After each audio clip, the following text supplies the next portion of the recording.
ఆధునిక సమాజంలో కూడా ఇంకా అమ్మాయిల మీద అత్యాచారాలు రావడం ఎంత అవమానకరమైన విషయం ఇది.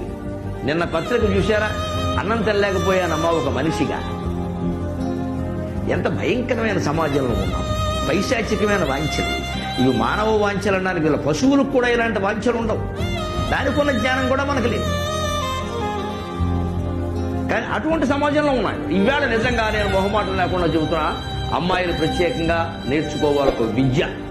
ఖచ్చితంగా స్త్రీలు కూడా భౌతికంగా కరాటే లాంటి విద్య ఒకటి నేర్చుకున్నాం. మన వాటిని పనిలో పని అది కూడా ఇంత తెగించి నేను నేర్చుకున్నాం కదా, అది నేర్చుకుంటే ఏమిటేంది నష్టం? దాని ఒక్కద వల్ల వచ్చేది ఒక్క గుద్దు గుద్దితే మళ్ళీ బతకదు మనిషి. మీ రక్షణ మీరు చూసుకోవాలి తప్ప వెనకాల ప్రభుత్వం వారు ఉంటారు. ఒక్కొక్కరికి ఒక్కో వద్దండి, అనవసరంగా పోలీసులు అనక్కల. వాళ్ళు ఎంతమందిని కాపాడతారండి? వాళ్ళ సాధ్యం అది. మన బతుకు మనం చూసుకోవాలి.